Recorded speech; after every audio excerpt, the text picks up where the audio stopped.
Sir,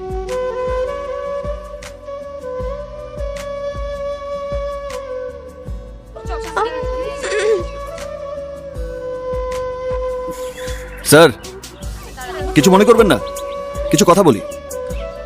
আপনার চেহারা দেখে অন্ধ লোকেও বুঝতে পারবে আপনার মনে মায়া, মমতা, প্রেম, ভালোবাসা, ইমোশনের ছিটেফোঁটাও নেই। এই হয় না আলেমের ঘরে জালিম আর জালিমের ঘরে আলেম, আপনার মেয়েও হয়েছে সেরকম। বাবার মনে প্রেম না থাকলে কি হবে? মেয়ের মন তো প্রেমের ফ্যাক্টরি। মেয়েকে অ্যারেঞ্জ ম্যারেজ করাতে চাইলে ভুল করবেন। আপনার মেয়ে প্রেম করে বিয়ে করতে চায়। আমার মতো একজন অচেনাকেও সব কথা বলেছে, অথচ আপনাকে বলেন কেন? কটা দিন ছুটি নিন, মেয়েকে নিয়ে ঘুরতে যান, মেয়ের সাথে সময় কাটান, তখন দেখবেন আপনার মেয়ে আপনাকে সব কথা বলছে।